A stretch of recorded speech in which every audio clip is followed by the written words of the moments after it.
Bonjour tout le monde, on est avec l'excellent Alexandre Robert. Il nous avait manqué sur la chaîne. C'est assez incroyable de voir que depuis 2 ans, littéralement, ses commentaires sont plus compétents, informés et documentés que ceux d'officiers supérieurs de l'armée de terre ou de l'armée de l'air ou même de spécialistes en guerre électronique parfois.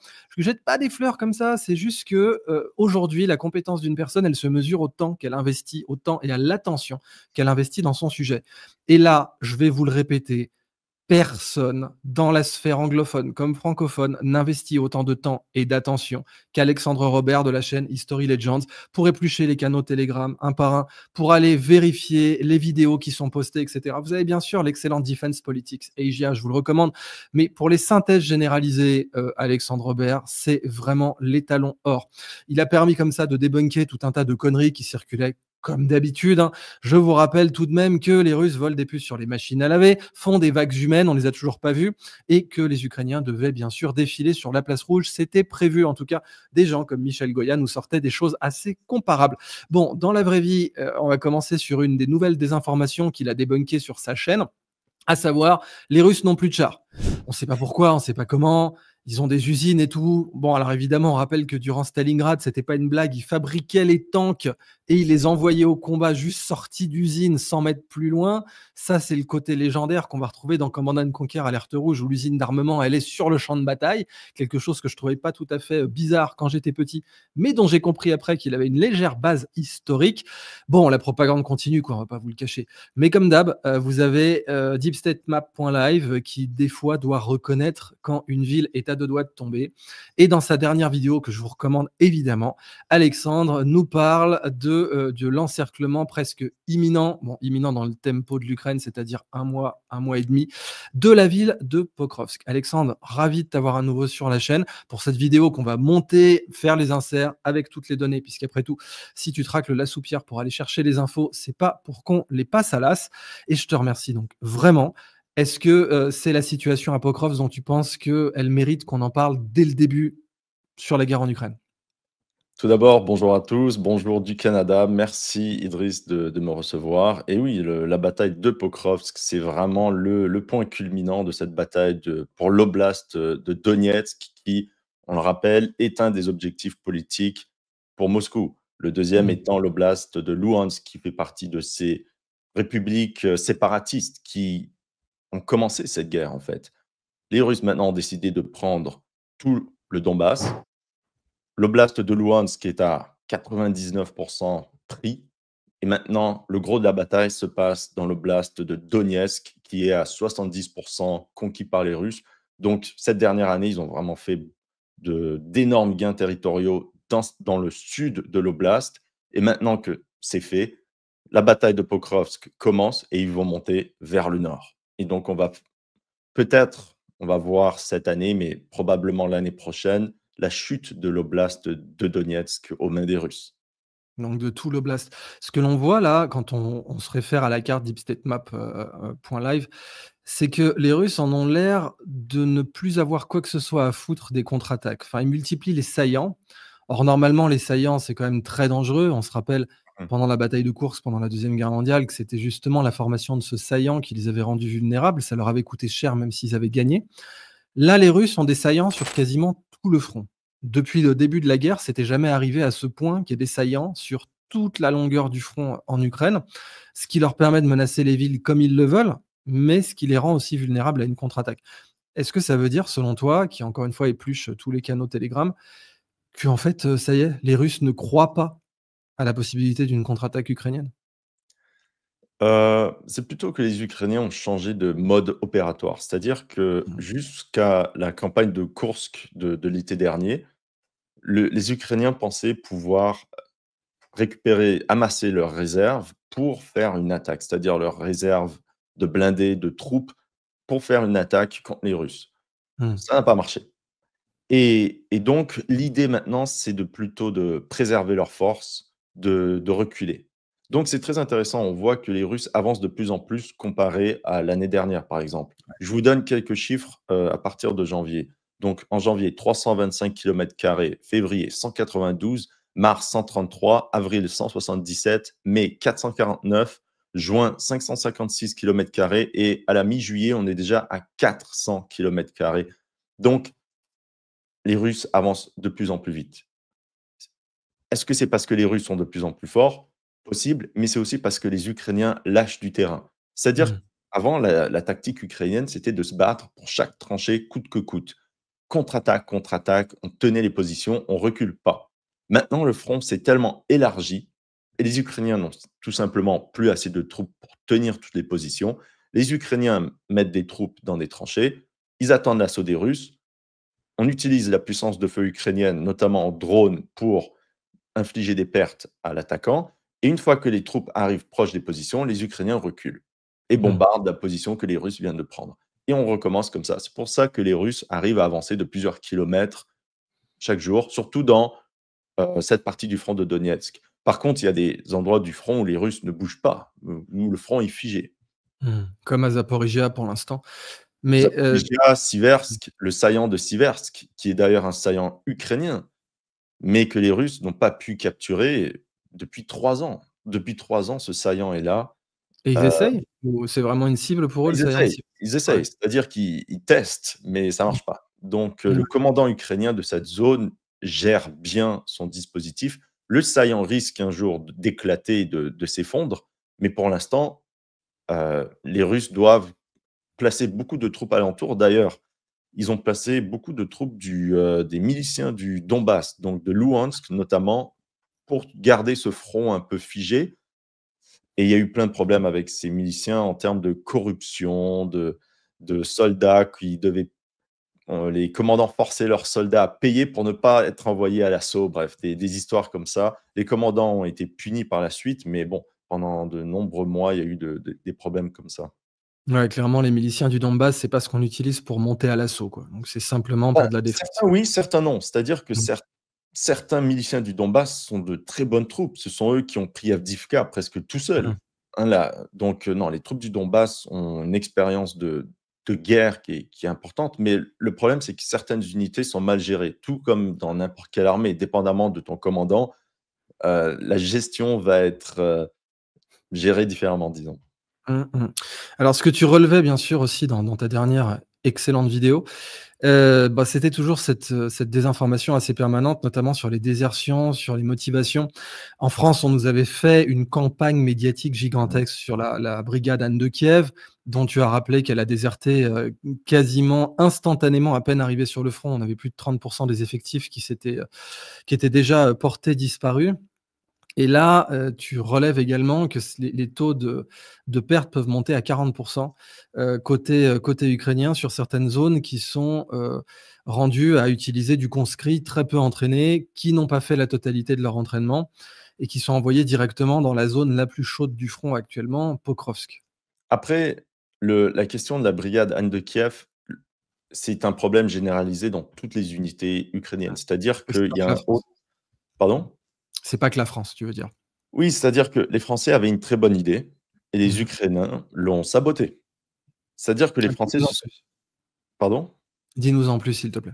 Oui, oui, donc en gros, les Français avaient une idée. Au lieu d'envoyer l'équipement comme ça, ils se sont dit: «L'équipement français doit être intégré dans une sorte de brigade interarmes, car ils fonctionnent ensemble, car il est Mmh. censé fonctionner ensemble», ce qui est logique. Donc l'idée des Français, c'était de créer une brigade du début à la fin, d'entraîner tous les soldats en France, notamment les spécialistes, d'armement et après de les envoyer en Ukraine en tant qu'une unité sur le front. Mmh. Le problème, c'est que les Ukrainiens ont commencé à recruter des troupes et au lieu d'envoyer des soldats déjà aguerris pour cette nouvelle brigade, on a pris des conscrits, donc des troupes mobilisées. Donc c'est pas Mmh. idéal pour, créer une nouvelle brigade. Donc on crée vraiment une brigade de toute Pourquoi ils pièce. ont fait ça, au passage, Alexandre? Parce que je sais que les Ukrainiens, il faut être honnête, considèrent pas le matériel français comme décisif, à part peut-être les canons César et encore, mais bon, on peut en parler, nous, on n'est pas sur LCI ou sur BFM TV. Le matériel français qui leur a été confié, il avait une guerre de retard. Les AMX-10 RC, les VAB, on leur a donné des VAB, mais qu'est-ce que tu veux qu'ils fassent avec des VAB? On n'est pas en Afrique, tu vois? Et Ouais. à la limite, donc les canons César, why not? Vraiment, ils ont été peu déployés, peu employés. On ne peut pas dire qu'ils aient remporté des victoires décisives dans la guerre en Ukraine. Donc, ils ont envoyé du conscrit pour prendre possession et s'entraîner sur du matériel français. Est-ce que Oui. c'est pas un aveu quand même? Non, non, non, j'irai pas aussi loin. C'est vrai que les VAB ne sont pas du tout adaptés à la guerre en Ukraine, mais pour les Ukrainiens, ils se disent que c'est mieux d'avoir un blindé pour transporter des troupes que d'avoir un pick-up truck. Ouais. Donc, ces VAB ne vont pas être utilisés pour des assauts contre des tranchées russes. Donc, ce sont juste des transports de troupes blindées. Et dans cette optique, ça passe. Mais pareil pour les canons, bon, les AMX, bon, Dissercer, ouais. Et tu vois, voilà. c'est je vais reformuler la question autrement. On est d'accord que jamais ils auraient donné ce matériel à Azov? Tout simplement. C'est pas non, c'est plutôt que les Français veulent garder le matériel moderne en France et Oui, liquider bien les sûr, stocks. Voilà, tout à fait. donc Ouais, c'est ce voilà, que font parce tous que les pays, cela dit, et même les Allemands. bah, les Américains ont quand même donné des Bradley qui sont capables, qui sont plus Ouais. vieux, mais qui sont capables. Les Français ont gardé leur équipement puisqu'ils ont des stocks beaucoup plus petits. Les Américains Mmh. ont littéralement des milliers de véhicules. S'ils Qui servent à voulaient rien. équiper l'Ukraine avec 2000 véhicules en plus, ça serait un petit truc dans leur budget de rien du Mmh. tout. Bon, pour revenir à la brigade, hein, de Kiev, l'idée était bonne. Maintenant, l'exécution, c'est qu'on a pris des milliers de conscrits et même pas 3 semaines pendant l'entraînement de ces conscrits, donc l'entraînement des fantassins, en fait, c'est fait en Ukraine. Ça, c'est la Mmh. première chose. Donc les Ukrainiens ont décidé d'entraîner les fantassins en Ukraine et les spécialistes en France. Très bien. Mmh. Point important. Même pas un mois avant l'arrivée de ces conscrits, on les envoie au front Ouais. dans des unités éparpillées. C'est-à-dire que tu ne vas même pas servir avec les hommes avec qui tu t'es entraîné, on va vous éparpiller sur tout le front. Bon, donc déjà, c'est un choc d'être dans l'armée en tant que soldat. Il y a quelques mois, tu étais en train de siroter ton café Mmh. en tant que civil et maintenant tu es au front, tu es un soldat et non seulement on te refuse le droit de combattre avec tes frères d'armes avec lesquels tu t'es entraîné. Très grave pour le moral. Donc, Mmh. sans surprise, dès qu'il y a les premiers coups de feu, ils partent tous en courant. Bon. Donc, les Ukrainiens disent, bon, on va refaire un nouveau batch de plusieurs milliers de soldats pour cette brigade. 2 semaines plus tard, allez hop, rebelote, ils sont tous envoyés au front. Donc, quand ils ont envoyé ces soldats pour l'entraînement spécialisé en France, c'était des conscrits aussi, et avec le troisième batch de conscrits pour l'infanterie. Donc, c'était vraiment une unité composée de toutes pièces de conscrits peu, peu motivés. Et bien sûr, au lieu de l'envoyer au front en tant qu'une seule unité, ils l'ont éparpillé sur tout le front. Ça ne Ce qui pouvait était pas complètement marcher. stupide. Ouais, ouais. C'est Mmh mh. complètement stupide et c'est ça le plus gros problème, je pense, de l'armée ukrainienne, c'est que leurs officiers sont complètement stupides. Parce que C'est-à-dire, corrompus. entre autres, j'ai entendu des histoires de certains colonels qui ont acheté leur grade. Ça, Mmh. c'est des trucs qu'on entendait en France pendant l'Ancien Régime. Mmh. L'ancien Oui, régime, oui. sous Napoléon, tu achetais pas ton grade, en effet, c'était vraiment, avant Louis XVI, Mais quoi, ouais. en Ukraine, on ne peut pas monter dans l'échelon par le mérite, ou c'est très Mmh. rare. C'est-à-dire que soit tu es un officier ou tu ne l'es pas, un peu comme chez l'armée des tsars. Donc il y a Ouais. vraiment une caste des officiers qui méprisent le fantassin, qui méprisent le mobilisé. Donc c'est une sorte d'héritage soviète tsariste. Il y a l'officier, il y a le soldat, mais il y a rien au milieu. Tandis que les Américains ont plusieurs étages, l'armée française a plus il y a toute une hiérarchie. Il y a les Mmh. sous-offres, il y a tout ça. Ça n'existe pas en Ukraine. Tu as l'officier et tu as la À la piétaille. piétaille, et pourtant dans les médias, on nous dit que c'est les Russes qui font des vagues humaines. Là, ce que tu es en train de nous dire, c'est que les Ukrainiens feraient quasiment des vagues humaines culturellement s'ils le pouvaient. Enfin, culturellement, l'idée culturelle est là. Bon, évidemment, ils peuvent pas, ils ont pas l'initiative sur le front, donc ça, c'est pas le sujet. Mais par contre, ils sacrifient de l'infanterie dans des tranchées mal creusées, mal défendues. Et quand on voit comment ils les attrapent de toute façon à la conscription, à Kiev, c'est devenu scandaleux. D'ailleurs, tu nous confirmes toutes les traces qui ont été montrées sur Telegram de familles qui donnent les coordonnées des centres de recrutement à Kiev pour que les Russes les bombardent. Eh bien, oui, oui, mais je dirais ça, c'est plutôt dans l'anecdotique parce que Ouais, bon, évidemment, c'est pas décisif. Ouais, c'est mmh. voilà. Mais les vagues humaines, les Ukrainiens les ont utilisées, c'est-à-dire Ah de ouais, la manière d'envoyer des troupes sans appui pour attaquer des les positions Koursk. ennemies, c'est Ouais, mais pas course, l'offensive d'été en 2023. ouais, mmh. Notamment la 47e brigade entraînée par «l'OTAN» entre guillemets, qui a subi les mêmes problèmes à peu près que la brigade Anne de Kiev. Ouais.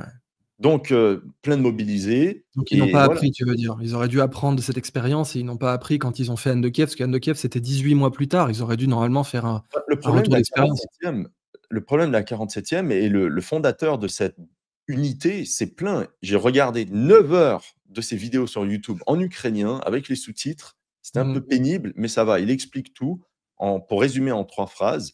L'objectif, c'était de créer une unité d'élite très mobile. L'état-major ukrainien en a fait une brigade. Il a dit: «C'est trop gros». On a mis beaucoup de troupes qui ne devaient pas être là et au final, on les a mal gérées. Et il disait en plus que le problème, c'était qu'ils ont fait de l'entraînement en Allemagne avec les Américains et c'est là qu'ils ont découvert le sous-officier. À quoi ça Ouais. sert un sous-officier, un Surtout qu'en squad Allemagne, leader? le sergent, c'est sacré, quoi. En Là, Allemagne, c'était toute avec des l'armée tourne Américains autour. en Ouais. Allemagne. Mmh. Donc c'était avec les troupes américaines, mais là, ils ont découvert, oh, les s les squad leaders, les Mmh. chefs de section, tout ça, ce qui n'existait pas en Ukraine et ils voulaient répliquer ce système, ça n'a pas marché à cause des blocages de la hiérarchie et on les a envoyés comme ça dans une attaque frontale s avec des troupes peu entraînées et c'est toujours le même problème, c'est-à-dire que les Ukrainiens n'ont pas une école de guerre, Mmh. d'ailleurs. Le plus gros problème en Ukraine, c'est ça, c'est qu'ils ne sont pas adaptés à la guerre moderne. Je m'explique. La France a une histoire militaire qui les a forcés, où l'armée française s'est forgée avec le temps, où elle a étudié les guerres du passé. Les Mmh. Ukrainiens n'ont pas ça, c'est un pays tout nouveau. En comparaison, les Russes ont une histoire militaire, ils ont appris des erreurs du passé et on a vu qu'ils ont commencé avec des brigades et maintenant les Russes sont revenus au système division, corps d'armée, armée.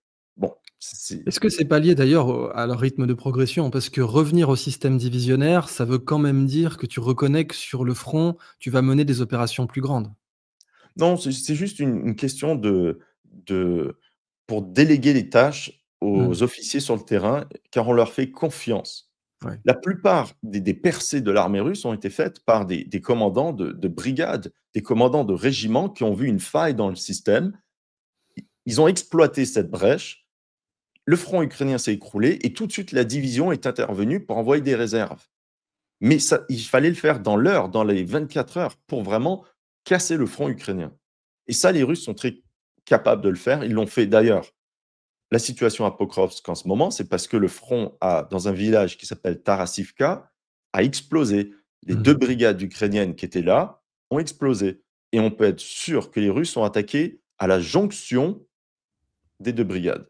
Ce qui est le coup classique. Les Russes refont Mmh. toujours la même chose en envoyant des petites unités pour tester le terrain. Il y a rien, on attaque et le front explose. Maintenant, les Ukrainiens ont on va parler de la structure un peu de l'armée ukrainienne parce que je pense qu'on n'en parle pas assez. Donc, Mmh. il y a le bataillon qui est le pion, le plus bas et après il y a la brigade. Bon, jusqu'à là, tout va bien, mais il y a rien au-dessus vraiment. Alors tu nous C'est-à-dire rappelles qu'ils les chiffres rapidement? Bataillon 800 personnes, brigade, jusqu'à 2 500, 500 000 non, oui, personnes? voilà, donc la brigade ukrainienne a 5 000, 4 à Ouais. 5 000 à effectif plein. Maintenant, on peut être à 50 de ça à cause de la guerre d'attrition, mais les brigades ukrainiennes sont comme des petites divisions. Mmh. Mais maintenant, elles ne fonctionnent plus comme ça et elles ont pas l'appui-feu et tout le matériel nécessaire pour être vraiment autonomes. En fait, ces Mmh. unités étaient très adaptées à la guerre du Donbass de 2014 jusqu'à 2021, on va dire, où c'était de la petite guerre, la guérilla sur le front contre les séparatistes. Excellent pour cette forme de guerre. Mmh. Maintenant, où on fait face à une guerre conventionnelle avec des centaines de milliers d'hommes, ce n'est plus adapté. Les Ukrainiens ont des centaines de brigades, mais il n'y a rien pour les regrouper. Tout est en fait centralisé presque. Donc, le problème, ce les chefs de brigade reprochent, c'est-à-dire que le quartier général à Kiev, disons, va gérer les petites attaques, vraiment du micromanagement. Ce qui est n'importe quoi, ouais. Mmh. Et donc, ça enlève cette flexibilité aux chefs de commandement du secteur qui se disent: «Oui, c'est approprié selon la situation que je vois au jour le jour». Pourquoi ils Non, leur donnent pas cette, tactique de mission, cette initiative comme les Russes? C'est parce qu'ils ont pas confiance en leur corps officier? C'est parce que leur logistique peut pas peut-être, suivre? oui, mais tu vois, tout est lié. C'est-à-dire que d'une manière, ils ne font pas confiance à l'état-major. D'ailleurs, il y a l'état-major de l'OTAN aussi qui veille au grain. qui veut avoir un œil des opérations. C'est eux qui Mmh. ont fait l'opération de l'offensive d'été de 2023. C'est eux qui l'ont gérée au millimètre.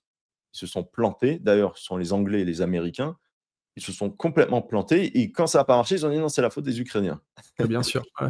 Mais au-dessus des brigades, et c'est là où ça devient compliqué, les Ukrainiens ont ce qu'ils appellent un groupe tactique, une sorte de Mmh. Kampfgruppe, et ils ont un groupe tactique opérationnel au-dessus et le groupe stratégique, et tu vois que c'est très compliqué. Donc il n'y a pas de structure réelle. Beaucoup d'unités sont attachées à un corps là, un différent corps administratif ici, un autre corps, c'est très compliqué et donc ça aide à la corruption. C'est-à-dire qu'il y a plein d'officiers supérieurs qui sont payés à rien faire.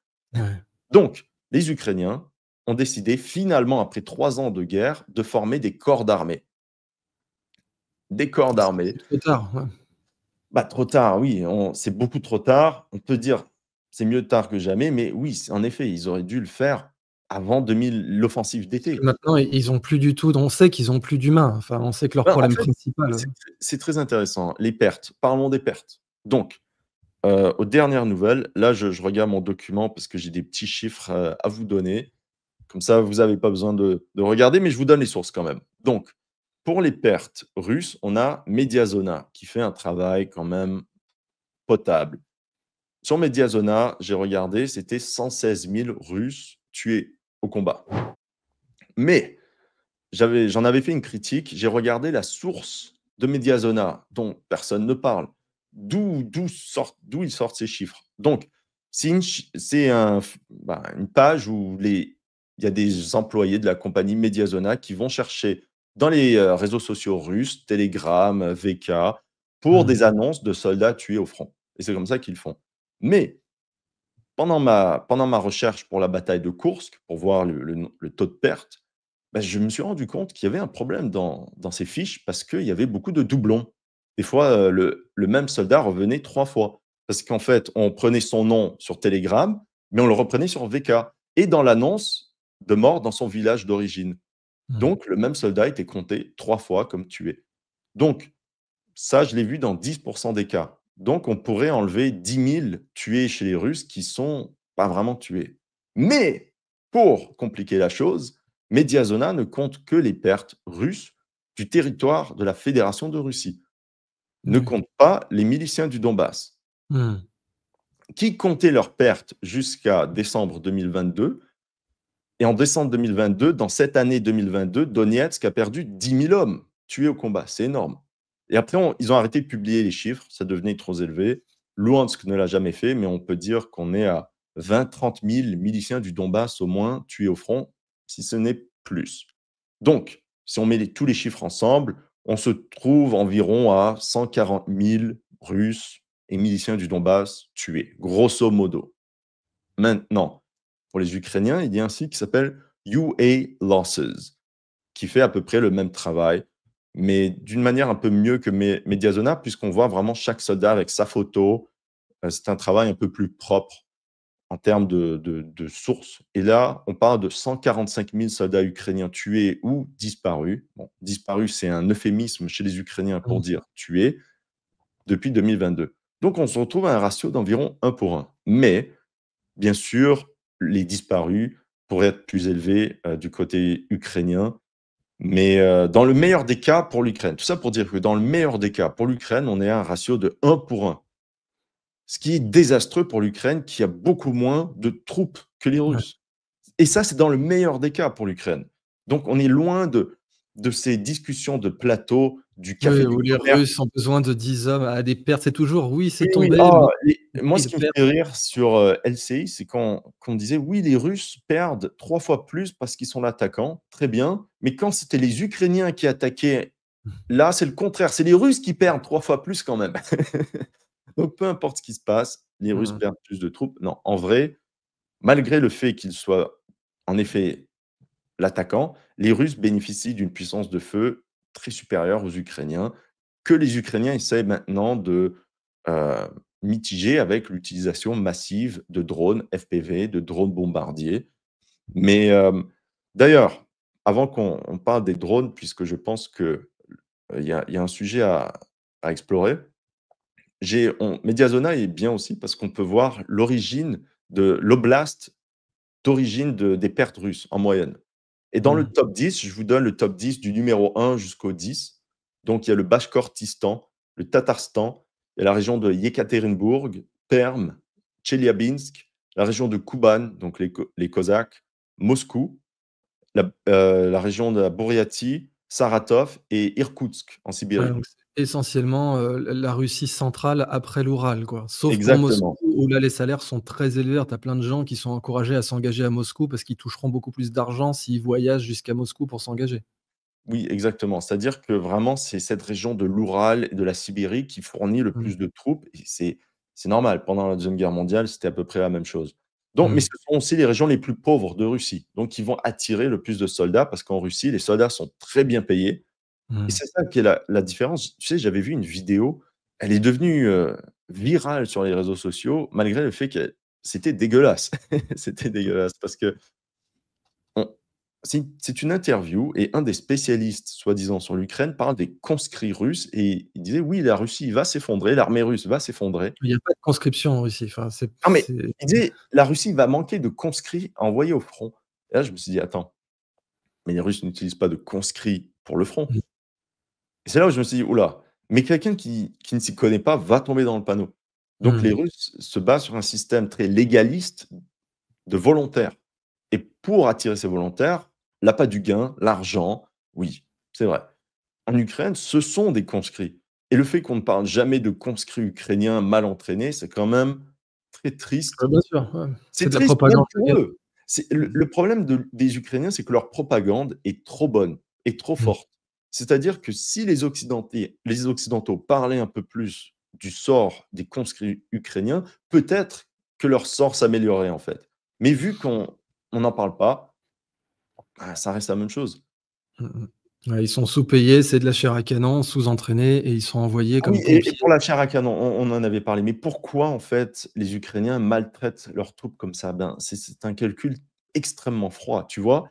Imagine, tu as une tranchée à défendre quelque part proche du front. Mmh. Qu'est-ce que tu vas mettre? Tes troupes mobilisées qui savent à peine utiliser un fusil ou tes forces spéciales entraînées depuis 10 ans? Sachant qu'ils vont tomber de la même manière face à un obus d'artillerie ou un drone FPV.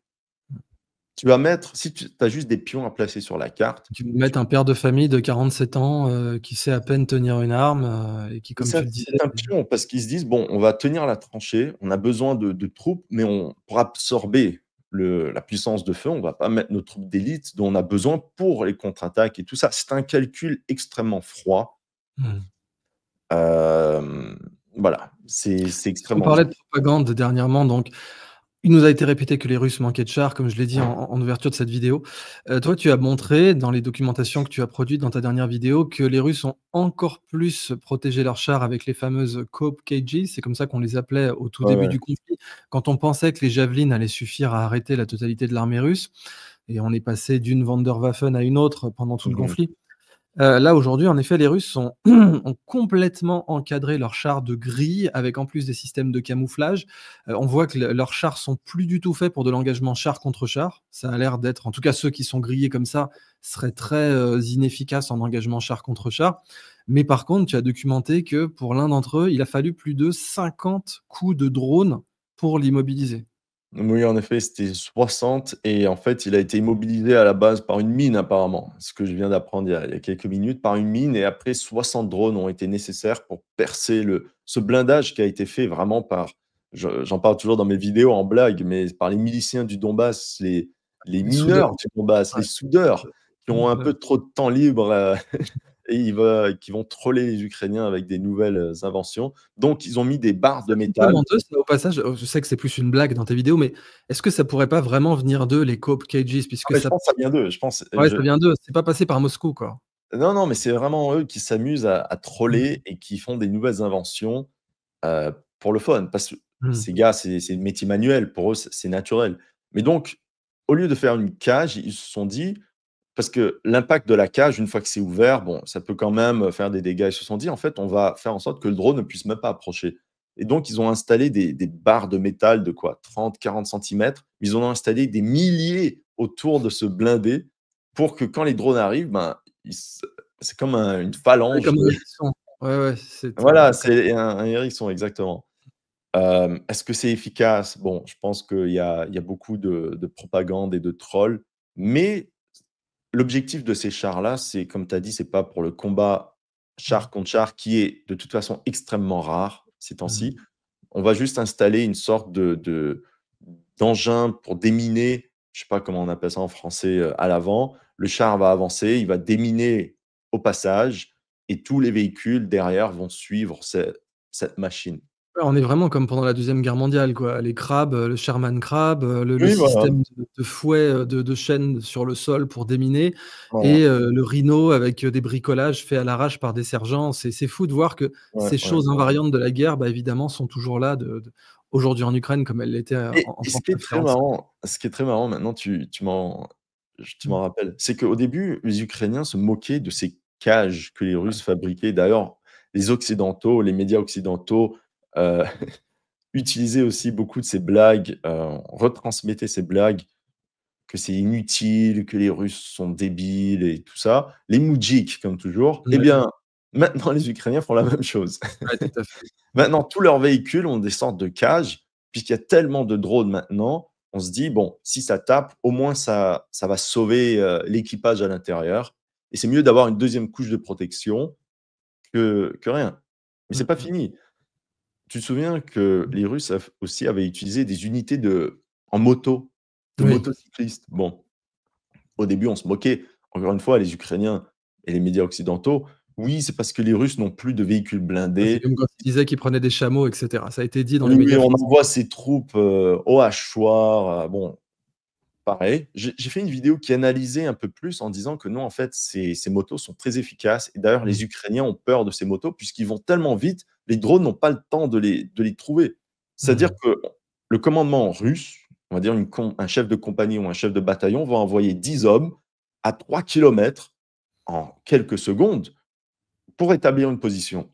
Le plus gros problème des motos, c'est que lorsque les soldats sautent des motos, ben, les drones peuvent voir où sont les motos et donc ils auront une idée de l'emplacement des troupes. Mais c'est vraiment l'application moderne des dragons.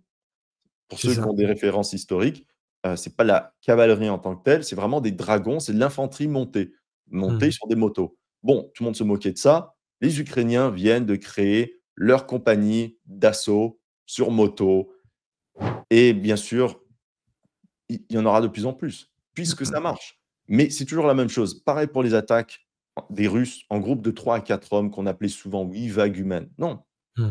c'est tout simplement, les Russes ont compris que les Ukrainiens ont des milliers de drones, mais le drone ne peut que être efficace si tu es vu. Par contre, si tu n'es pas vu, ça marche. Ouais. Donc, on a une sorte de biais de confirmation avec toutes ces images d'attaques de drones. J'en parle dans mes vidéos, mais c'est bien de le rappeler de temps en temps. C'est-à-dire que l'unité qui se fait allumer par ces drones, souvent, ce sont des novices. Parce que j'ai Mmh. entendu dire d'unités un peu plus expérimentées, elles ne se font pas repérer, en fait. C'est-à-dire qu'une unité d'élite va avancer dans les bois, dans les sous-bois, dans les hautes herbes et les Russes, ils ont des sortes de détecteurs, des petits Nokia qui vont leur dire: «Attention FPV». Ils se cachent. Même, les Russes ont fait des manuels pour entraîner leurs troupes en disant: «C'est pas parce que tu entends pas de drone qu'ils ne te voient pas». Mmh. Donc la plupart des troupes qui sont allumées, ce sont des novices et les Ukrainiens ont admis que les Russes ont tellement de petites unités de 3 à 4 hommes, les opérateurs de drones ukrainiens ne savent plus où taper. Donc l'unité de 4 hommes qui va se faire repérer, ils vont être morts. Parce qu'il y Mmh. aura une vingtaine de drones et même s'ils arrivent à esquiver ces drones, il y en aura plus qui vont arriver. Mais ça, c'est sur un point du front. En même temps, peut-être tu as 9 autres groupes de combat qui vont progresser sans être détectés. Donc c'est le point faible un peu des drones. C'est vraiment, faut pas se faire repérer, mais il y a tellement de petites unités qui se déplacent sur la carte, les Ukrainiens n'ont tout simplement pas assez de Mmh. drones pour les arrêter. Mais tout ça pour dire que maintenant, c'est les Ukrainiens qui utilisent des petits groupes de combat de 3 à 4 Ouais, hommes. qui ont, imité les Russes. On est d'accord que pour avoir aussi une idée des moyens employés, les Ukrainiens comme les Russes sont prêts à envoyer une cinquantaine de drones pour un seul peloton, pour une seule unité, pour 5 Alors personnes. je sais pas, mais Non, je pense que 12 drones pour un petit groupe de 4 hommes, ça Ouais. fera le travail. C'est le Ma standard, mais en cas de s'ils insistent, ils sont capables d'en envoyer 30 quoi. C'est rare, mais ça peut arriver. ils peuvent, oui, c'est pas efficace en termes de rapport qualité-prix puisque Mmh. c'est supposé être, pas cher et rapide. Mmh. D'ailleurs, les zones urbaines, c'est le cauchemar des drones. C'est pour ça qu'il Ouais. y a tellement d'importance dans les zones urbaines puisque les soldats sont protégés d'en haut par le toit. Mmh mh. Il y a plein de souterrains, il y a les sous-sols et tout ça en béton, donc c'est très Et est-ce que ça difficile. nous amène d'ailleurs parce que, on va parler de tout un tas de Voilà. choses que tu avais anticipées. Dans la 2e partie de cette vidéo, on va parler bien sûr du fait que tu avais eu totalement raison quand je t'avais invité sur la chaîne et que tu avais dit: «Pour Trump, ça allait pas être aussi simple que ça de d'arrêter cette guerre. Il serait vécu comme un traître» et en fait, la totalité de ce que tu avais présenté, s'est réalisé. Je Donc on me va y suis fait revenir. allumer pour avoir dit ça, hein. Ouais, je Les gens sais, se tu t'es disent: fait «Ah, allumer, on va je ouais. suis un clown, je devrais pas parler de géopolitique et tout». Bon, d'accord, je Non, vais non, tu rien as dire. eu mais tu sais, on en revient au fait que, aujourd'hui, c'est pas, ton grade ou ton diplôme qui détermine ton expertise, c'est la quantité d'attention et de temps que tu as investi dans le sujet et Mais tu il y a avais un autre investi facteur, pardon, beaucoup je te plus. coupe Je t'en prie. la parole, pardon, mais sinon je vais Quand tu veux. totalement oublier. Mmh mh. La liberté d'action de la personne. C'est-à-dire que certaines Mmh. personnes sont reçoivent des sous d'ailleurs ou ils sont financièrement attachés à un récit et c'est Mmh. pour ça qu'on revient à ton concept de citoyen, journaliste citoyen. Ouais. Mmh C'est-à-dire mh. que quand tu es libre, ben, tu peux vraiment chercher la vérité. Tandis Tout que à fait. beaucoup n'ont pas cette liberté. D'ailleurs, beaucoup dans l'armée américaine, d'ailleurs de youtubeurs qui sont associés à l'armée américaine ou qui sont des vétérans, ne peuvent pas avoir la même marge de manœuvre que j'ai, par Absolument. exemple. Mmh, mmh, mmh. C'est tout à fait exact, ils auraient pas pu critiquer. Bah, c'est comme Rémi Vatremet, qu'on salue de Juste Milieu, Mmh. qui avait parfaitement anticipé aussi que Trump allait, revenir sur ses promesses, allait complètement trahir la majorité de ses promesses, dont les dossiers Epstein. Il avait aussi été considérablement attaqué à l'époque. Et l'histoire lui a donné, complètement raison. Donc on va revenir sur ce Mmh mh. point-là, mais juste avant, je veux qu'on fasse un point technologique parce que, on est dans une période où en fait la guerre du futur est en train de se faire. Tu parlais des drones en ville. Mais les Chinois et les Russes sont déjà en train d'investir énormément dans les drones rampants. Alors, ils rampent Mmh. pas et c'est des drones à 4 pattes, mais il y a aussi des drones rampants, il y a des drones d'espionnage qui peuvent rentrer dans les conduites. C'est en train de devenir assez terrifiant. Tu parlais des égouts. La raison pour laquelle on n'investit pas suffisamment dedans, c'est parce qu'il n'y a pas eu beaucoup de batailles dans les mines, souterrains et égouts, sauf à Azovstal, où là, les Russes, en ont disposé autrement avec des bombardements massifs. Mais on voit que c'est en train de devenir la norme de la guerre. Les Chinois sont capables de coordonner des essaims de drones. Ils sont en train de préparer une invasion à Taïwan, où là, pour le coup, tout se passerait en milieu urbain. Si la guerre s'éternisait à Taïwan, ce dont j'ai l'impression que les Chinois ne l'anticipent pas, mais c'est plausible que les Américains veuillent tourner une invasion de Taïwan en une sorte de Stalingrad à assez grande échelle, auquel cas les drones FPV seront pas quasiment inefficaces, mais en tout cas seront pas les maîtres du champ de bataille, comme dans les steppes et les forêts, d'Ukraine. Quelles sont les leçons en termes de doctrine et de technologie justement qu'offre la guerre en Ukraine pour, la guerre des drones et est-ce que la France, comme d'hab, aurait pas encore une guerre de retard? Eh bien, d'ailleurs, comment dire? Je pense qu'il faut faire attention aussi à la propagande chinoise et de leur Mmh. capacité réelle. Je pense qu'ils sont très forts en cinéma et ils ont C'est leur très TikTok, Hollywood. tu as raison, oui, c'est surtout Non, voilà, parce c'est que TikTok mais mmh, j'ai fait une vidéo, par exemple, sur les SWAT, les équipes type GIGN du futur mmh, et bon, les Chinois ont tout déjà fait, mais en vrai, quelle est l'efficacité réelle de ces trucs en parce que là, ce sont des vidéos coordonnées, on sait même pas peut-être ils sont téléguidés, on ne sait mmh, pas s'ils sont vraiment autonomes ou pas, dans quel sens, donc je dirais, il faut faire attention, il faut garder un œil sur ces évolutions technologiques, mais il ne faut pas non plus les surestimer. En zone urbaine, les drones fonctionnent, mais moins bien puisqu'il y a du béton. Donc ça, on en avait parlé. Il y a plus de cachettes pour l'infanterie. Donc mmh. les zones urbaines restent une bataille d'infanterie, comme on a vu au Moyen-Orient d'ailleurs. En ce moment, c'est une bataille d'infanterie. La technologie y joue un rôle, mais moindre. Et maintenant, pour les drones, bon, c quand on parle des petits drones et tout ça, je veux juste voir leur efficacité réelle sur le champ de bataille. C'est-à-dire que pour l'instant, c'est une idée théorique, qui encore une fois, qu'il faut garder à l'œil, mais bon, c'est pas que j'y crois pas, mais je veux voir vraiment ce que ça donne parce que Disons, tournons la chose autrement, Alexandre. Les gens, dès qu'ils vont perdre des soldats en ville dans une situation de guerre, de moyenne haute intensité, Bah, la techno va forcément prendre un coup de pied au cul rapide en termes de progression. C'est toujours comme ça que ça se Oui, mais on passe. n'a pas besoin de ça. C'est-à-dire qu'en fait, par exemple, on parlait, par exemple, la dernière fois, à un moment, de soldats robots humanoïdes. Oui, comme Mais Optimus Prime pour Tesla. Ouais. mais il y a plein de choses, en fait, qui font en sorte que tu as pas besoin d'investir tellement de choses. Par exemple, si un bâtiment a des ennemis, tu mets une FEB 500. Ouais, non, voilà, mais ça on est d'accord avec ça, Mais absolument. tout ça pour dire qu'il y a des facilités. Par exemple, les drones aériens, ils volent beaucoup plus vite qu'un soldat robot humanoïde. Donc, Mmh. pourquoi avoir un soldat robot qui coûte des millions et tout ça, quand tu peux avoir un drone FPV qui va 10 fois plus vite, qui peut se faufiler partout, qui voit tout? Bon, faut être, il y a une efficacité du réel du terrain. Maintenant, Mmh. le problème des drones d'ailleurs, et là tu me disais: «Est-ce que l'armée française est en retard?» Je pense que toutes les armées au monde sont en Ouais. retard. Sauf la russe et l'ukrainienne, quoi. Ouais. Voilà, je pense que les Ukrainiens sont très avancés dans Mmh. l'art de faire des drones. Le problème des Ukrainiens, c'est qu'ils ont trop de modèles de drones, un peu comme les Allemands avaient trop de modèles d'équipements pendant la Deuxième Guerre mondiale. Les Russes ont moins de modèles, mais en plus grand nombre. Mmh. Mais les drones, c'est le futur de la guerre en Ukraine. Pour Mmh. le futur, je ne sais pas. D'ailleurs, je prépare une vidéo sur le sujet. Ça fait plusieurs semaines que je suis en train de rechercher cette guerre de drones. Et ce qui est très intéressant, c'est qu'on voit les premiers, ce que j'appelle les dogfights de drones, c'est-à-dire des Ouais, combats de drone contre contre eux, ouais. drone. On a vu, des bâtons. Alors on a vu au début, on est Ouais, vraiment à voilà. l'époque du biplan comme la Première Guerre mondiale, où les gens pouvaient se tirer dessus au pistolet Mmh mh. entre leurs biplans. Et là, on a vu des bâtons, on a vu des filets, on a vu des drones laitières qui donc envoyaient un Ouais, ouais. filet sur un autre. Mais bon, dans très peu de temps, ça va aller beaucoup plus loin. On va avoir des systèmes de détection, multi-drones à la fois.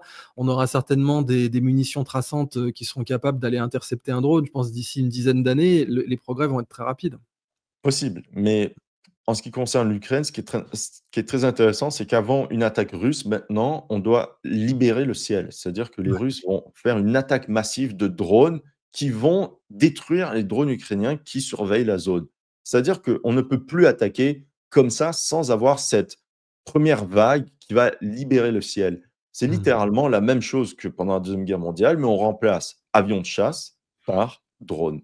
Avec les Et filets, avec comme avant il y avait les ballons de barrage voilà, justement voilà. contre les avions de chasse, maintenant tu as les filets qui sont mis le long des zones des routes, de ravitaillement.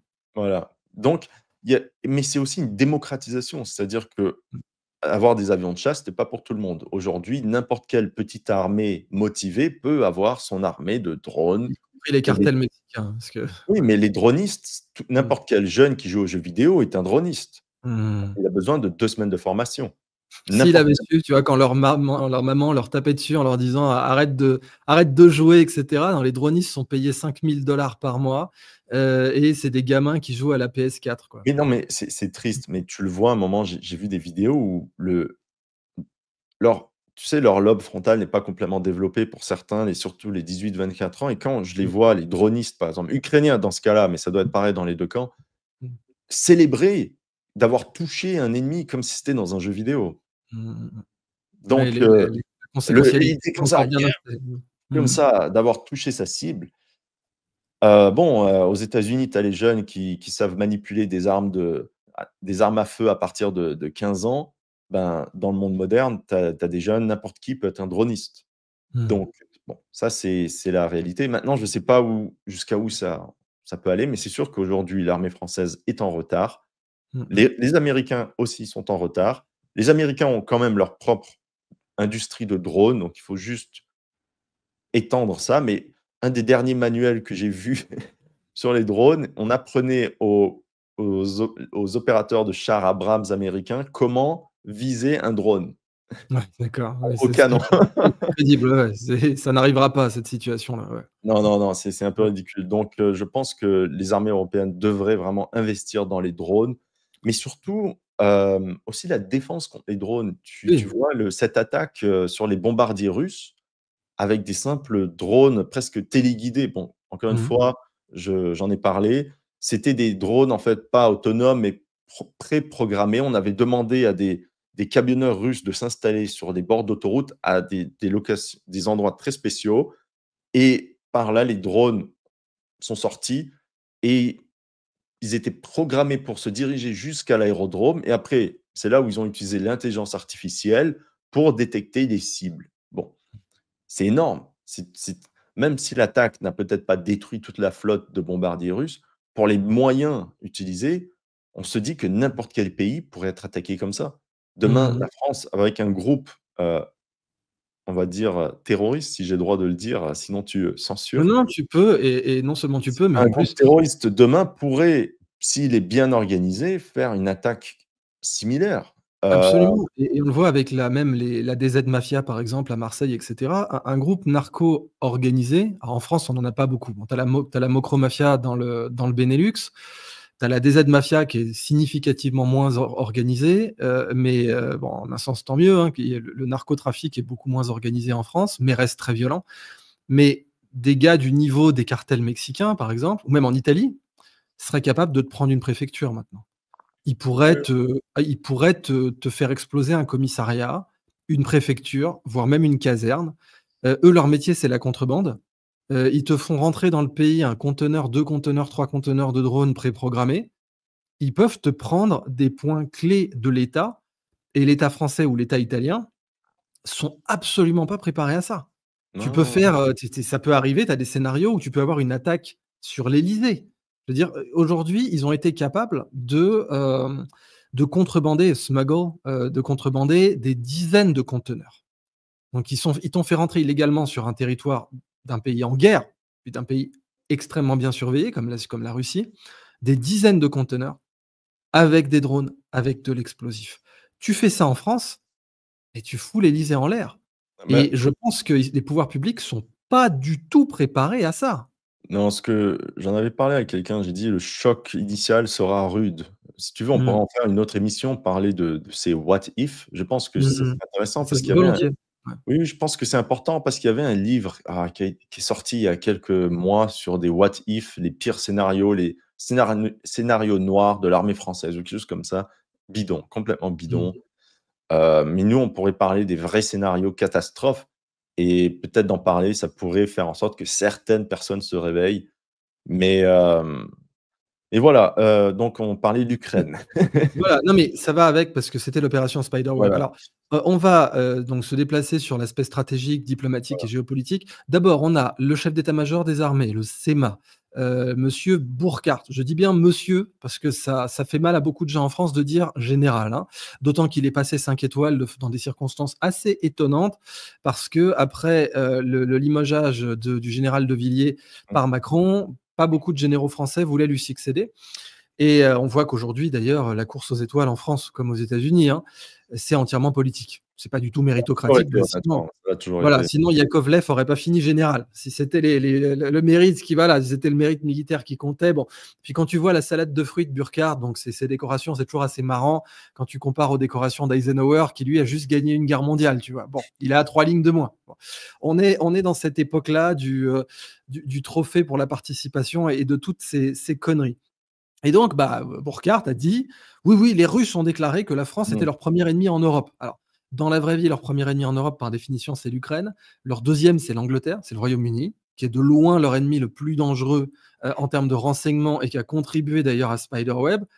Ensuite, le troisième, ce serait probablement l'Allemagne, j'imagine, ou la Ah, la Pologne. Pologne, la Et Pologne, la voilà, Pologne. La Pologne, je pense, qui est ouais, un gros morceau, beaucoup plus influent que même la France ou l'Angleterre. Les Polonais sont en là. Ukraine. Ouais, ouais, ouais. Donc, débunk-nous ça, que le chef d'état-major des armées nous sort: «Oui, oui, Non, la mais France, la Russie a désigné la France comme première menace, militaire en Europe». je sais pas si c'est juste de la gesticulation politique ou s'ils sont sérieux.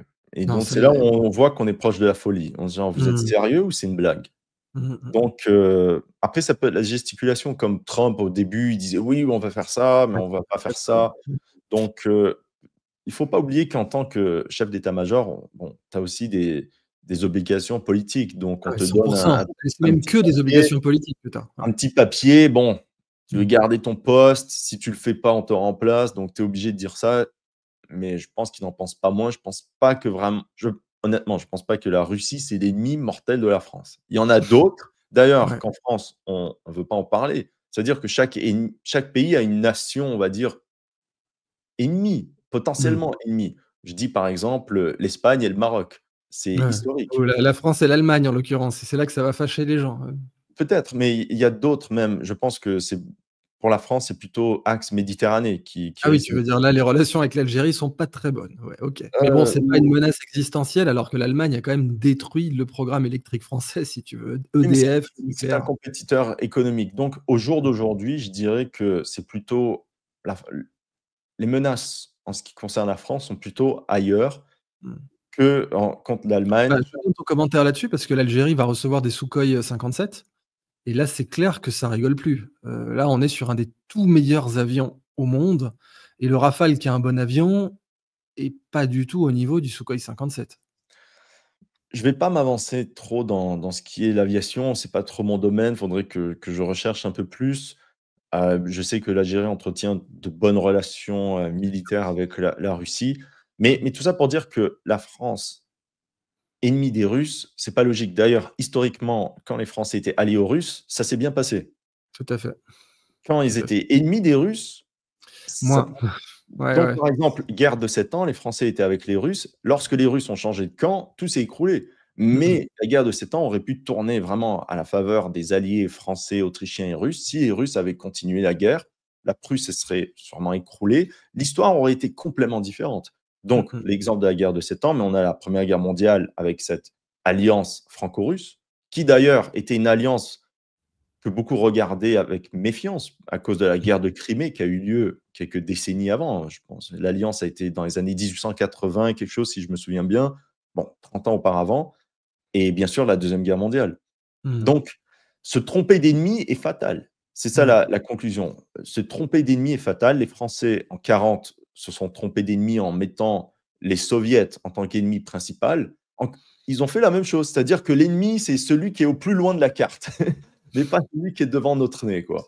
C'est ça, absolument. Bah, tu résumes très, très bien. Alors donc terminons, cette excellente vidéo sur, je sais, je veux pas te que tu te jettes des fleurs, mais bon, j'ai revu notre vidéo, tu as eu raison sur absolument toute la ligne et aujourd'hui la CIA demande, un réarmement de l'Ukraine que Trump lui a accordé Voilà, ouais. quasiment sans aucune condition. On voyait le mec de la CIA qui souriait jusqu'aux oreilles. Il était ravi de voir que le complexe militaro-industriel allait repartir.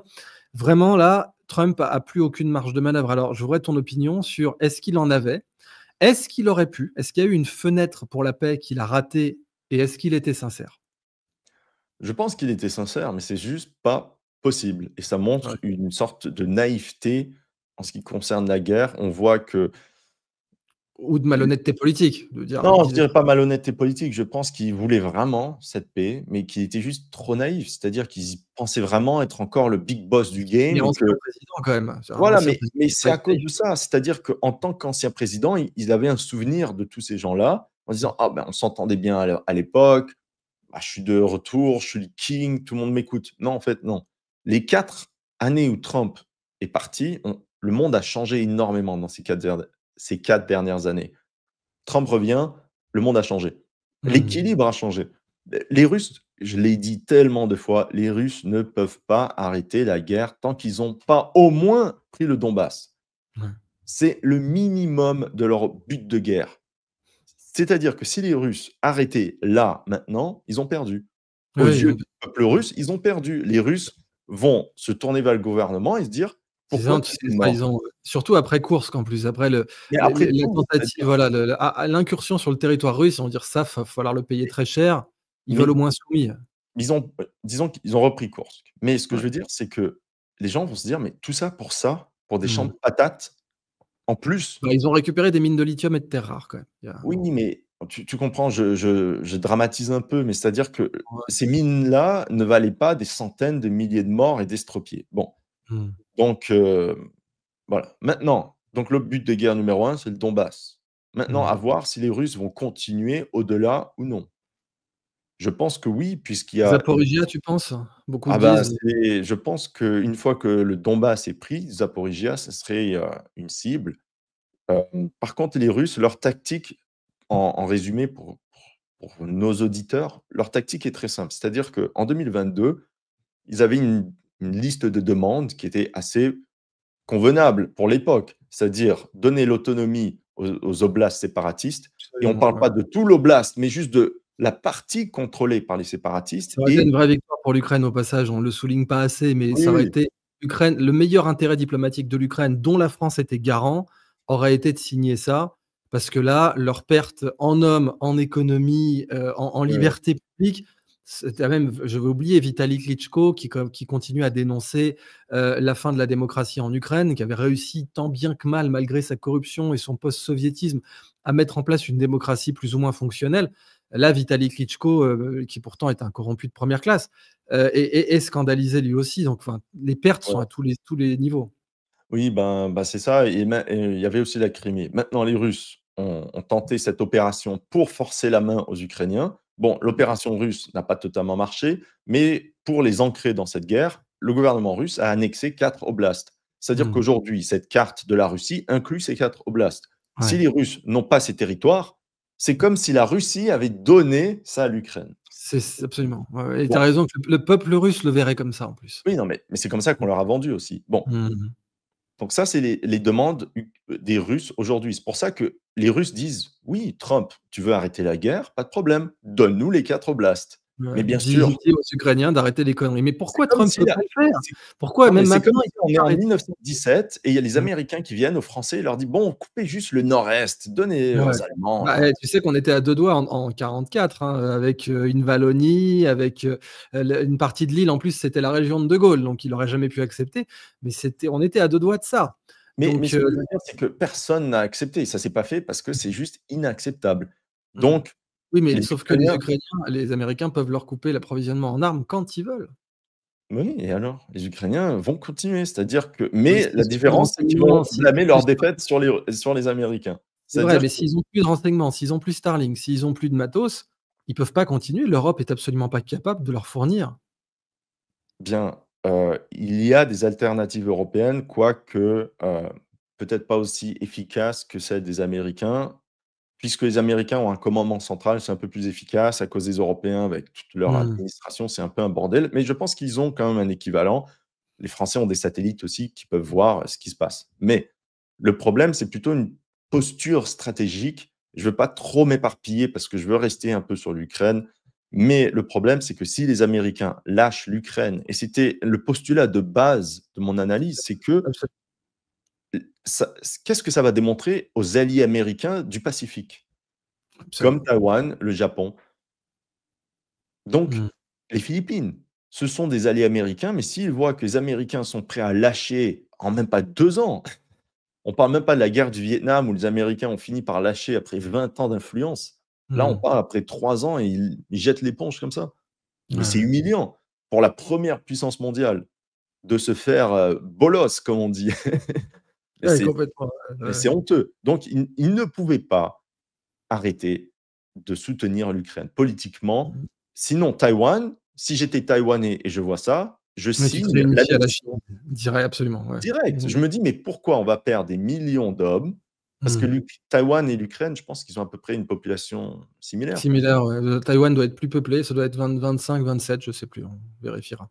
Ouais. Ouais, on vérifiera, mais bon, sauf qu'en face, c'est le ratio est bien différent, mais Mmh. ce que je veux dire, c'est que les Taïwanais, ils se disent: «Nous aussi, on est un peuple frère avec les autres, on est pareil». Mais là, Mmh. on va pas avoir toutes nos villes détruites, toutes nos infrastructures détruites et des milliers de morts pour avoir un scénario final où on est quand même chinois. Donc tu es taïwanais, tu dis: «Bon OK, annexion à type Hong Kong». Ouais, ouais, c'est Les ça. Américains perdent toutes leurs cartes dans la région du Pacifique. Alors beaucoup Donc d'analystes disent que c'est spécifiquement pour ça que l'État profond a créé un système de cliquet avec l'Ukraine, overcommitting, de s'engager tellement que de toute façon, c'était la fameuse, making it Trump safe. Tu sais, c'était aussi pour le droit américain, les aides américaines, il fallait les rendre Trump safe. mmh. Donc quand Biden signait des et en fait, là, ça accrédite la thèse selon laquelle l'État profond a tellement, structuré cette guerre que même l'arrivée d'un président élu démocratiquement n'y changerait absolument rien. Oui et puis on voit encore une fois la limite des chefs d'État. Je pense qu'on Mmh. arrive, bon, c'est encore une fois, c'est pas le sujet. Vous savez pas, Non, mais mais ça avec termine bien. Idriss, on peut parler des heures, on peut partir d'un Ouais, sujet à l'autre, ça peut partir. Mais en une phrase, ça mmh, montre la limite des chefs d'État ouais. et qui sont eux-mêmes pris dans certains engrenages qu'ils ne contrôlent pas. Donc, Mmh. on va tout mettre sur la faute de Trump. Trump a des informations qu'on n'a pas. Il a des voilà, il fait ce qu'il peut. Il a voulu la paix, mais le problème, c'est juste que les Ukrainiens ni les Russes ne sont satisfaits avec un cessez-le-feu. Voilà, la Ouais. leçon, c'est que les Russes ne sont pas contents et les Ukrainiens non plus. Les Ukrainiens, si demain Zelensky signe 4 oblasts aux Russes, il est mort. Il est mort, ouais, ouais. Bah, lui, il peut toujours se barrer. Il peut Non, toujours il est mort et le mec ne pourra physiquement, il va se plus faire buter, ouais. Mmh. il ne avec tous les milliers de gars de Azov qui n'auront Mmh. plus rien à faire de leur vie, il va être traqué. Donc, non, lui, il ne peut pas prendre cette posture Mmh. et tu sais que les Ukrainiens quand même la guerre a fait une fracture quand même dans la société ukrainienne. C'est-à-dire que, selon Clairement. moi, Mmh. c'est-à-dire que les Ukrainiens, beaucoup refusent de parler russe maintenant. Oui, oui, oui, oui. Donc C'est ils se alors qu'avant, sont c'était standard, ouais. Mmh mh. avant, c'était le standard de parler Mmh. russe en Ukraine. Maintenant, c'est très mal vu. Donc Mmh. je parle pas russe, ukrainien et tout, mais on m'a dit que beaucoup de gens à la télé parlent ukrainien, mais avec un gros accent russe, mais on se Zelensky comprend. déjà, son accent, il a un accent russe. Il est pas natif ukrainien. Il C'est vrai parle un que ukrainien. Zelensky parle un oui, ukrainien oui, avec un accent russe, hein. oui. Oui, oui, absolument et même il a dû changer sa manière de parler à cause de ça. Donc Tout à fait. il y a comme une fracture. Maintenant, on a combien de temps qui nous reste? Non, c'est bon, là, on conclut. Tu peux Bon, conclure sur le sujet que tu veux. non, mais pour parler des pertes ukrainiennes, donc il y a on voit que bon, les pertes dans les 2 camps sont élevées. Le plus gros problème chez les Ukrainiens, à cause de cette masse de mobilisés, c'est les désertions. Et je Mmh. pense qu'on n'en parle pas assez. Maintenant, on parle des fois de 50 à 70 de taux de désertion dans les camps d'entraînement. Ouais, dans les camps d'entraînement. Et donc, c'est une manière même de filtrer ceux qui sont motivés ou pas. On se dit que même si le mec, déjà au camp d'entraînement, il veut pas, il va se barrer, ce mec-là au front, c'est un danger pour les autres. Mmh Donc, mh. mieux vaut le laisser partir. Donc, en fait, quand on dit qu'il y a plus d'hommes en Ukraine, non, c'est plus compliqué dans toutes les sociétés un peu corrompues. C'est-à-dire que beaucoup d'hommes ont acheté un pass, un Ausweis militaire en disant on m'embête pas, ou ils se cachent. Mais je pense que la plupart qui ont un peu d'argent vont avoir leur Ausweis, soit ils sont à l'étranger. Il y a un autre problème, tu te fais blesser, on t'amène à l'hôpital, de l'hôpital, tu retournes chez toi.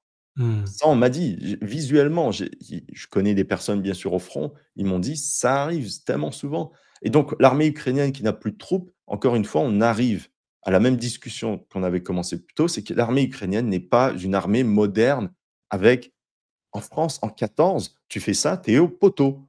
Ouais. On va Mmh te mh. trouver. Mmh C'est-à-dire mh. que les Ukrainiens ont une c'est une passoire, à la frontière, tu payes, tu pars. Tout se fait avec de l'argent. C'est les pauvres mineurs qui s tu sais, quand tu dis: «Oui, c'est à Kiev qu'on va chercher», non, c'est pas à Kiev qu'on va les chercher. C'est à Dniepro, dans les petites villes de campagne, de mineurs, d'agriculteurs. Dans la quarantaine, cette tranche d'âge qui n'a pas les sous pour se sortir. Parce que la génération jeune est plus tech. Donc Mmh. déjà, elle a les combines et comme elle est tech, elle a l'argent de l'étranger et ils La arrivent à se crypto, les débrouiller. mmh Mais mh. quand tu es un travailleur manuel, un plombier de Poltava, tu fais quoi? Ah là, tu l'as dans l'os, tu vas finir dans une tranchée, ouais. Donc si on te mobilise, Mmh. bah, tu désertes. Ouais. Toi, tu te dis: «Moi, j'ai jamais voulu faire ça et en plus l'entraînement est mauvais et c'est pour m'envoyer à comme chair à canon». Ben, comment ils la font à l'envers? Ils disent: «Ben, moi, je déserte» Mmh et mh donc mh. l'armée ukrainienne a un gros problème de désertion et même au sein des unités. C'est-à-dire qu'il y a un autre problème, si ton commandant d'unité, chef de brigade et tout, est un nul absolu, un incompétent, et ben, il y aura tu peux faire une demande de transition d'unité. Mais bien sûr, toi, en tant qu'officier, si tu as des centaines de demandes de transition d'unité, c'est ton rôle qui est mis en jeu. Donc tu vas jamais approuver toutes ces demandes. Mmh mh. Donc les soldats désertent d'une unité pour aller vers une autre. Vraiment, Ah oui, c'est ouais, oui, oui, donc c'est la désertion, c'est normalisé. Je ne serais pas étonné si certaines personnes ont été mobilisées, ont déserté, ont été remobilisées après, ça m'étonnerait pas. mmh mh et ça, c'est évidemment très fragilisant. Bah, Tandis écoute que chez Alex les Russes, juste pour mmh dire, chez les Russes, la grosse différence, c'est que vu que les soldats sont payés, c'est vrai qu'il y a un taux de désertion, mais il y a jamais ce haut taux de désertion ouais. à l'entraînement parce que les hommes veulent être là pour l'argent, peut-être, mais il y a quelque chose Non, en mais le taux de arrière. motivation est élevé et puis ce que tu avais prédit là aussi et expliqué dans tes vidéos, quand il y a eu l'opération de Koursk, le moral russe est monté en flèche. ça les a galvanisés et en plus ça a augmenté donc mathématiquement le nombre d'engagements. Donc Oui, bah, on peut conclure en quelques mots où est-ce qu'on mmh voit à la fin de l'année ou un truc comme ça? ouais, vas-y, très Oui, bonne idée. alors, pour l'instant, les grosses batailles, Pokrovsk, il y a Kostiantynivka. Donc le saillant, que les Russes viennent de créer, très intéressant d'un niveau opérationnel, puisque d'une percée tactique, ça s'est transformé en niveau opérationnel et maintenant ils menacent 2 villes en même temps, Pokrovsk à l'ouest, Kostiantynivka à l'est. Mmh Les mh. Ukrainiens ne pourront pas défendre ces 2 villes en même temps et je Je vais le pense rafficher, hein, rapidement. Donc c'est ouais, les fameux saillants dont on parlait, qui encore une fois rendent les Russes vulnérables, hein, parce qu'en non, Pokrovsk, c'est un peu 2022 plus en haut, oui, je vais remonter. En fait, ah, je vais tous les prendre depuis le bas. C'est juste pour dire, en 2022, par exemple, les Russes se seraient pas embêtés à faire un saillant ici, quoi. Bon, parce que c'était trop dangereux face à la contre-attaque de 2023, 2022-2023. mmh. C'était trop dangereux. Là, il y a des saillants partout. Donc le saillant dont tu parles, c'est celui-là, en effet, Kostantinivka, au nord-est, pardon, et Pokrovsk au sud-ouest. Mais il y a aussi, voilà, les Siversk, saillants là, tu vois, le ouais, Siversk, là, c'est en ça, en et encore en haut, allez boum, encore des saillants ici dans tous les sens. Il y a au début, enfin, il y a 2 ans, il y avait qu'un saillant sur toute cette ligne de front. Là, il y en a 7. ouais, voilà. Mmh. Et d'ailleurs, parenthèse, c'est grâce à la dissolution de Wagner que les Russes ont pu être aussi efficaces. C'est-à-dire qu'il y a eu ce conflit entre Wagner et le ministère de la Défense russe Mmh. et le ministère de la Défense avait raison.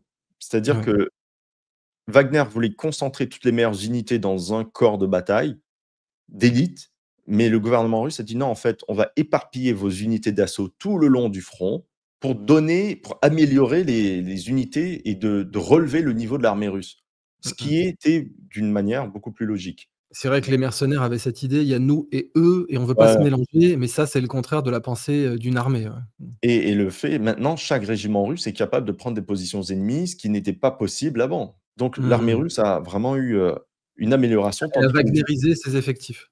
exactement, maintenant chaque brigade, chaque régiment a son Sturm Detachment, Mmh. son sa Groupe section d'assaut. d'assaut, son groupe Mmh. d'assaut, sa section d'assaut et tout ça et tandis que les Ukrainiens, à cause de cette masse de mobilisés, ben, eux, ont fait le contraire. Ils ont élitisé leurs troupes.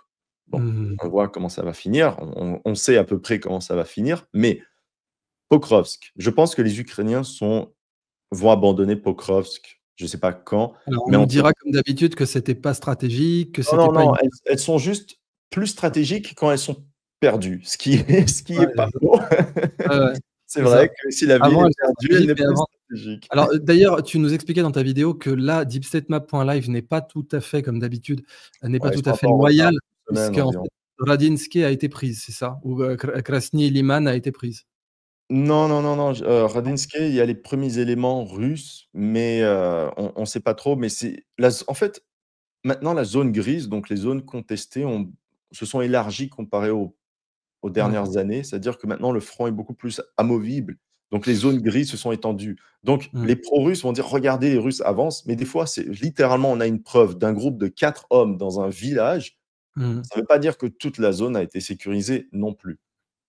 Donc OK. bon, faut pas non plus surestimer la carte. Pour ça que j'aime bien Deep State parce que c'est assez conservateur Absolument, c'est vrai que ça reste une très bonne source parce qu'elle est pro-ukrainienne et et les la petite pro-ukrainiens, zone voilà. de contre-attaque verte ici alors, qu'est-ce qu'il en est Ah bah, ça, maintenant? c'est d'avril et donc tu vois Oui, que les ça n'a bon, pas été les Russes n'ont pas on parlait progressé des du contre-attaques ukrainiennes. Bon, là, d'ailleurs, à l'ouest de Pokrovsk, les Ukrainiens ont fait un mois de contre-attaque et ça a marché. Ils ont ouais. bien, heu, Arrêter net la progression russe ouais, sur cette zone. la progression en fait, le but initial de Pokrovsk, c'était de l'encercler par l'ouest. Oui, tout à fait, Et ça les se voyait d'ailleurs. Ukrainiens Mmh. voilà, les Ukrainiens ont bien contre-attaqué cette fois-ci.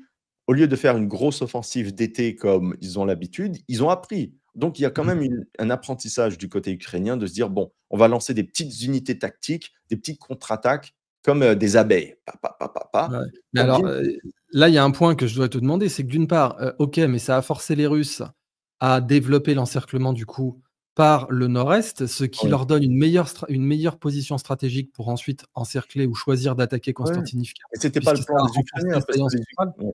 Mmh.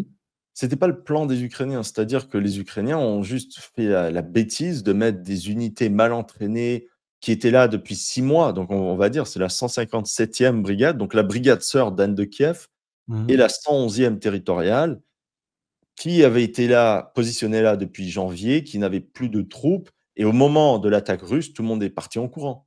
Ouais, ouais. Et Ouais, c'est ouais et là normal. Tu as des et mecs de on qui voit sont un là. autre phénomène aussi, qui était rare avant, c'est à nouveau des progressions le long des autoroutes. Ça, c'est pas Non, fréquent ça d'habitude. ça se fait, surtout avec les motos et tout. Mais d'ailleurs, là, ce qui est intéressant, c'est que là, tu mets le doigt où ça fait mal, c'est que les Russes sont à quelques kilomètres où ils ont déjà traversé la frontière de l'oblast de Dniepropetrovsk. Qui est là, ouais, c'est ça, qui est Si tu par mets la carte en clair, je pense qu'en politique, ouais, oui, voilà, là, on voit l'oblast, on voit Dnipro et là, les pointillés ici sont la frontière, donc c'est ici la frontière, là. attends, ouais, je vais voir. Ici, il y a Iskra. Iskra, c'est une ville frontière. Bah, c'est pas, tu vois, ça suit la Vovcha et c'est la Vovcha qui Voilà, détermine la les frontières. Vovcha, exactement, c'est la Vovcha Ouais. qui délimite et là, les Russes ils vont libérer, pour eux, libérer Mmh. pour eux la section sud de Donetsk et une fois qu'ils ont conquis cette région, à voir, est-ce qu'ils vont percer pour prendre du terrain à Dniepro ou est-ce qu'ils vont tout simplement, heu, Zaporijia. pas za finir le nord? C'est-à-dire, tu vois, on voit le nord de Oui, l'oblast de Kramatorsk, Donetsk. Sloviansk, bien sûr. Ça, c'est l'objectif suprême pour les Russes, Oui, oui, toute la c'est zone. l'objectif. C'est, Ouais. les bijoux de famille, comme on les appelle. Ouais, ouais. Les Mais ça, on bijoux en est quand même encore loin. Je veux dire On en est loin, Constantinople. mais c'est là la discussion. Donc, Mmh. dépendamment de la résistance ukrainienne à Pokrovsk, je pense qu'ils ont déjà enlevé la plupart des unités d'élite du coin et on va voir comment ça va se passer dans les prochains jours, dans les prochaines semaines. Je ne sais pas s'ils vont vraiment se défendre coûte que coûte ou s'ils vont essayer de retarder les Russes le plus possible sur Pokrovsk, selon moi, et de faire en sorte que les Russes n'attaquent pas Kostiantynivka. Mmh. Donc, de action retardataire et c'est ça un peu le but des Ukrainiens, c'est maintenant le but de guerre a changé. Ce n'est Mmh. de prendre du territoire, mais de faire en sorte qu'ils en perdent le moins possible. Ouais. Donc Donc, cette guerre peut encore durer 3 ans, enfin, sauf en termes de ressources humaines pour les tu Ukrainiens. sais oui, voilà, mais tu sais, c'était intéressant, il y avait, bon, je parle avec des soldats, des gens comme ça, je lis des choses et d'ailleurs, ils trouvent que c'est honteux cette lâcheté des civils. Bon, c'est ce qu'ils disent les soldats, hein, ils se disent que nous, on risque notre peau, vous, vous vivez bien avec vos matchas latte à Kiev, quoi Mmh. et matcha latte glacé, bien sûr, Ouais, bien sûr, évidemment, on est en été. Ah oui. évidemment. Mais il se dit, il y avait quelqu'un qui avait dit un truc intéressant, il a dit: «Je pense que la population ukrainienne va s il y aura un renouveau patriotique seulement le jour où les Russes arriveront aux portes de Kiev». Mais ça sera trop tard là. Ben, tu sais, c'est un peu comme, la guerre entre les bolcheviks et la Pologne. Il fallait que les bolcheviks soient devant Varsovie pour que les Polonais se réveillent et qu'ils fassent cette, offensive de Ah, la cette Vistule. je veux bien, mais alors juste regarde, on va reprendre la Non, carte. mais c'est Oui, mais théorique, oui, mais théorique. Je ce que suis je d'accord enfin, qu'au niveau oui, mais pratique, on n'y est pas. il faut expliquer ça à notre audience, c'est pour ça que je remets la carte. C'est tout à fait vrai, enfin, comme d'habitude, hein, tu es le meilleur expert de la guerre en Alors Ukraine. peut-être pas, mais Non, non, mais en tout cas, bon, c'est tout à fait exact, mais les Russes, au début, voulaient faire, on rappelle toutes les zones vertes qu'on voit, mmh mh. les Russes voulaient faire un scénario à l'afghane, où ils allaient renverser le Mmh gouvernement comme ils avaient fait en Afghanistan. mh. Ce scénario à l'afghane, la CIA l'avait vu venir à 30 kilomètres parce que c'est leur métier et il a foiré et là, je suis d'accord que Slava Ukraini direct parce que tu es aux portes de Kiev, mais avant Ouais. d'être aux portes de Kiev maintenant, si les Russes alors certes, ils vont progresser par Soumy aussi, on n'en a pas parlé, mais voilà. Mmh OK, mh. mais avant d'être aux portes de Kiev, l'Ukraine aura cessé d'exister en tant que nation. Je veux dire, tu leur laisses aller jusqu'au Dniepr, toute la zone là, donc aller jusqu'à Poltava et retraverser le Dniepr pour prendre même Odessa, mais si là, si le sentiment patriotique émerge, c'est beaucoup trop tard, on est d'accord? Je suis d'accord, mais bon, de toute façon, à ce rythme-là, je pense que les Ukrainiens vont plutôt faire une bataille vraiment de faire payer les Russes le Mmh. plus possible chaque mètre et en fait de leur faire peur. C'est-à-dire que les Ukrainiens, au plus profond d'eux-mêmes, ont déjà abandonné mentalement le Donbass. Oui, oui, absolument. Mmh. Donc mais cette bataille du Donbass, maintenant, s'est transformée, on va contenir les Russes le plus loin possible à l'est et on va quand même dire qu'on a gagné parce que le but initial, c'était la conquête totale de l'Ukraine. Là, Ouais. on a juste perdu 2 ou 3 oblasts. bon, victoire, on est encore là. Je pense que ça va se Oui, finir comme oui, ça ça. va être la communication, absolument. Ça va être le voilà, le PR, de cette Mmh. opération. Maintenant, la question, c'est est-ce que les Russes voilà, maintenant l'effort des Russes en 2026 et 2027, parce que non, en 2025 Mmh. et 2026 va être cette conquête de Donetsk, du nord, du sud, vraiment de tous les axes d'attaque. Ma question, c'est qu'est-ce qu'ils vont faire avec Kharkov? Ouais, ouais. Parce que si tu vas sur la carte de nouveau, Mmh mh. si on regarde un peu la situation sur Kharkov, on voit qu'au nord, il y a toujours cette zone de sécurité que les Russes appellent, qui est à quoi 20 kilomètres de Kharkov. Et à l'est, si tu mets la carte un peu plus à l'est, ouais, tire, ben, on voit que les Russes ont commencé des opérations à Kharkov aussi, le long de Oui, ici, ouais, tu veux dire, là et même au sud-est, là. Tu vois, ouais. ils ont pris la Donc ça, c'est frontière. pour prendre Kupiansk, ça? Exactement et Mmh. Kupiansk, les Russes l'avaient prise en 2022. Ouais. Donc une opération de com des Russes, pour le coup, c'est qu'une fois que Kupiansk tombe, les Russes pourraient dire: «Bon, les pourparlers de paix n'ont pas marché, maintenant on annexe Kharkov». Mmh, alors annexer Kharkov, ça serait quand même compliqué parce que même si elle a perdu la moitié de sa population, il doit lui rester bien, 350 000 habitants. Oui, mais regarde, les gens ça, c'est un argument qu'on entend toujours, la taille des villes, la taille des villes. Écoute, si tu as une ville d'1 million d'habitants, mais il y a plus un chat quand les ennemis Ouais. arrivent, c'est des bâtiments vides. Il Mmh. faut des troupes. C'est-à-dire même pour le défenseur, une ville de cette taille, il faut des troupes pour la défendre. Et tu Sinon, verrais pas les Ukrainiens, justement, être en mode stalinien, plus un pas en arrière, filer des fusils à la ville et leur interdire de sortir? je sais pas, je pense pas, mais l tout ça pour dire que les Russes vont sûrement on va sûrement voir les Russes évoluer leur but de guerre Mmh. dans les prochains mois, peut-être dans l'année qui suit. Parce que il faut pas oublier que pour Poutine, cette guerre, c'est vraiment la der des der. Ouais, Parce ouais. que Poutine sait qu'il se fait vieux. On ne sait pas Oui, ils qui veulent va. régler pour toujours, ouais. Mmh Il mh. veut régler le sort pour toujours parce qu'il n'a pas confiance en son successeur. Ouais. Il se dit: «Bon, mon successeur, peut-être il va être bon, peut-être il va être mauvais, je sais pas». Oui, en Mais gros, il se dit parce qu'on rappelle que ce que voulait l'OTAN, c'était une sorte de révolution d'octobre. C'était, renverser Poutine pendant la guerre en Ukraine mmh et mh, Poutine le sait très bien. Il a agi de la façon la plus claire en démontrant qu'il avait compris que c'était ça les buts de guerre de l'OTAN, son renversement. mmh D'où sa protection rapprochée, d'où le fait qu'il ne voyage pas, d'où le fait aussi qu'il ait fait, comme disait Jacques Sapir, la stratégie du beurre et des canons pour que la population ne ressente pas trop la guerre. voilà, voilà. Et il se dit clairement: «Mon successeur, il a pas ma force de caractère, il est pas né juste après la Deuxième Guerre mondiale, c'est pas le fils d'un vétéran de la Deuxième Guerre mondiale. Il n'a pas le même Lui» prestige, d'avoir fini voilà, les guerres de «lui, il Tchétchénie, pourrait y bon. avoir un coup d'État». Exactement, oui, les guerres de Tchétchénie, énorme prestige aussi. Donc voilà, il se dit: «Le coup d'État, ça va être pour mon successeur, donc il faut que je lui crée une situation où la probabilité d'un coup d'État ou d'un renversement de gouvernement sera faible». D'ailleurs, on voit que l'OTAN commence à s'activer dans le Caucase, dans Mmh. l'Est, donc on voit que les Russes, peut-être les futures guerres de Russie vont se rediriger vers le Caucase, qui est une zone Effectivement. historique de conflit, surtout avec la Turquie. Bon, on voit que géopolitiquement, il y a des choses qui se passent, Mmh. en ce qui concerne l'Ukraine. Ben, le problème, c'est vraiment, on revient à chaque fois ce qui me fait rire, on parle toujours de l'équipement OTAN. Mmh. Moi, ce qui me fait rire, c'est une vision très américaine de la guerre, que la technologie en soi va être la clé de la victoire. Mmh C'est mh. vraiment le rêve américain. La technologie, comme les Américains pendant la Deuxième Guerre mondiale, la bombe nucléaire, c'était le summum. La technologie nous a fait gagner la guerre. Bon, maintenant, ça ne marche pas parce que les Russes ont aussi une très bonne technologie, mais surtout qu'il faut savoir appliquer cette technologie. Et les Mmh. Américains se sont plantés maintes fois à cause de ça.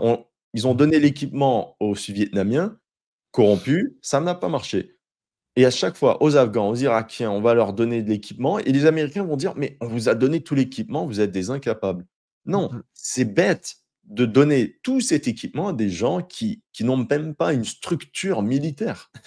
Mmh. Donc l'Ukraine, si elle veut vraiment se réveiller, il faut faire des corps d'armée, faut absolument avoir un corps d'officiers strict où les incompétents sont limogés. Il y a eu tellement de pertes déjà, il faut être beaucoup plus strict avec les officiers et en ce qui concerne la mobilisation, faire un truc disons, des tours d'opération de 3 mois.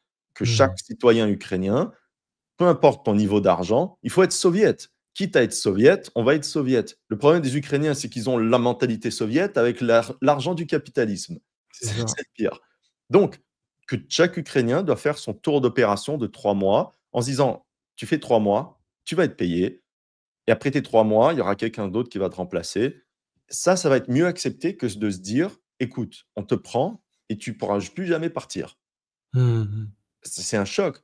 Pour quelqu'un même qui n'est pas très patriote de se dire: «Bon, allez, 3 mois, j'y vais, on me traite bien, mes commandants sont capables» et ça va faire une fusion, une sorte de motivation que oui, c'est un devoir pour tout le monde de se battre.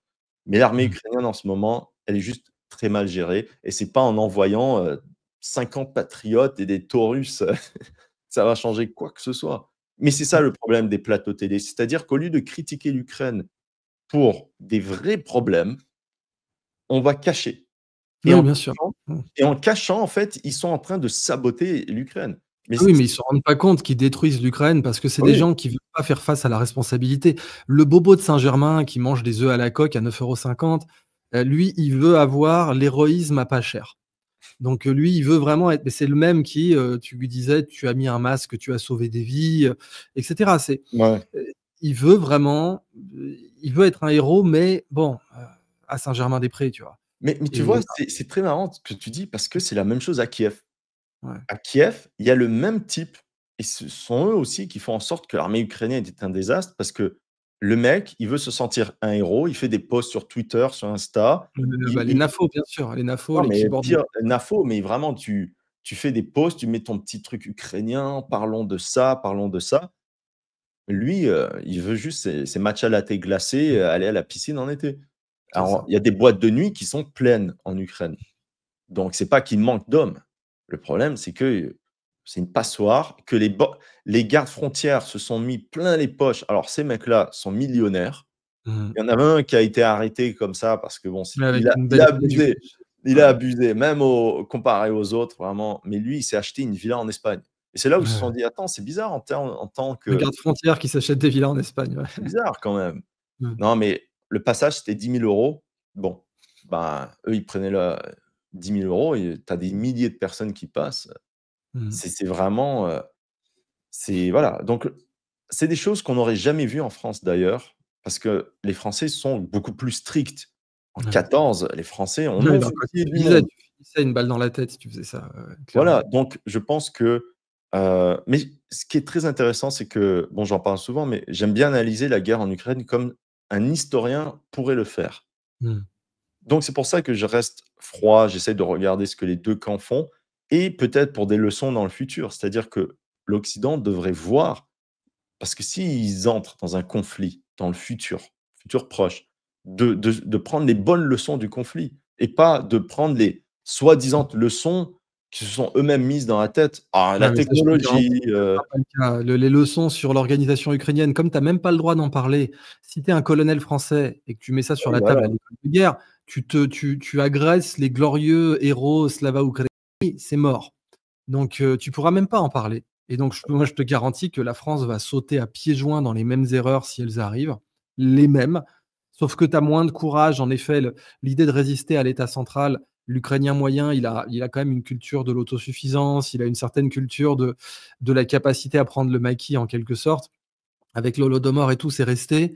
En France, le niveau d'obéissance à l'autorité, il est à son maximum. Donc c'est ça qui va aider.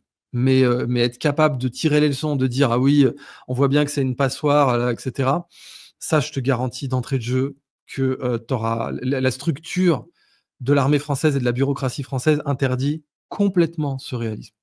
Et moi, ce qui est marrant, OK, ça j'y ai pensé hier, tu vois? Mais ça, c'est une petite pique, mais tu vois, les Ukrainiens, combien de vidéos tu as vu de femmes dans les tranchées au front, en tant que groupe d'attaque, dans les sections d'assaut?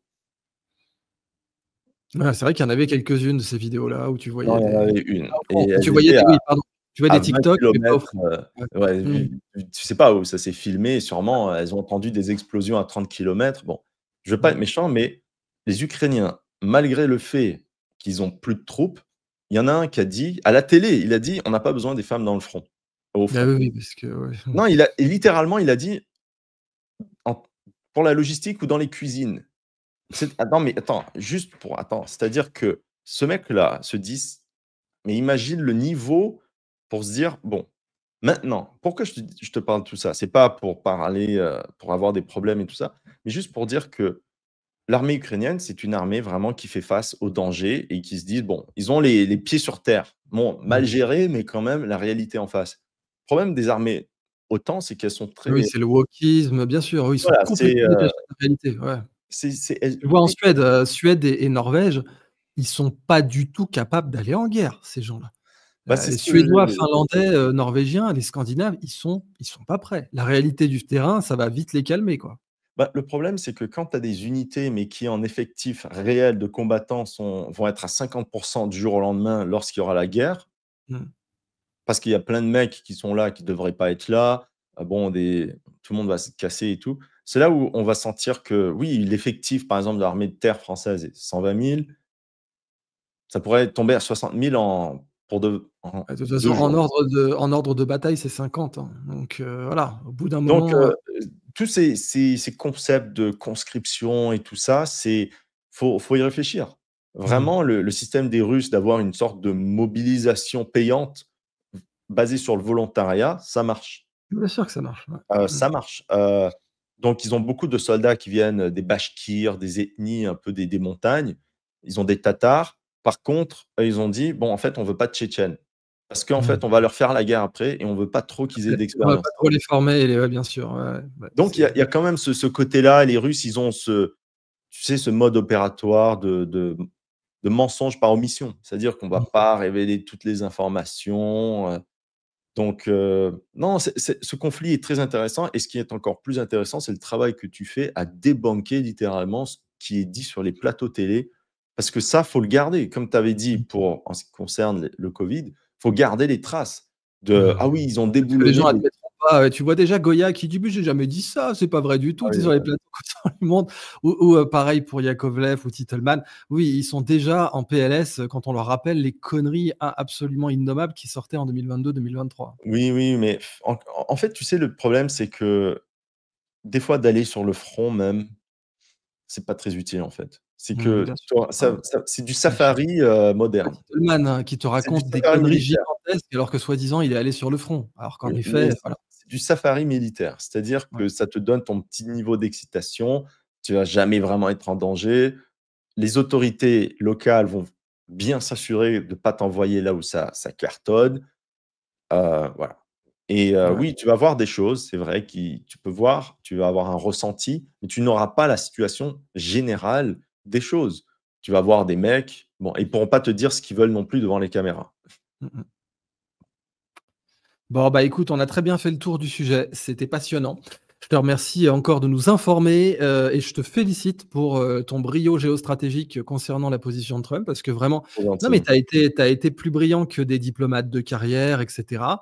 Tout simplement parce que tu as dépensé plus d'attention et de temps sur le sujet. C'est aussi simple que ça. Au bout d'un moment, voilà, tu peux avoir, les diplômes que tu veux, les accréditations que tu veux, avoir des lettres de créance, des lettres de crédit pardon, diplomatiques. À la fin de la journée, c'est le mec qui a le plus étudié qui gagne et tu as vraiment plongé dans ce dossier et tu en as tiré les conclusions qui étaient les plus excellentes. Alexandre, je te remercie, Ça fait infiniment. longtemps Tu qu'on reviens avait sur fait la cette vidéo d'ailleurs. quand tu veux. Bah, ouais, tu reviens quand tu veux.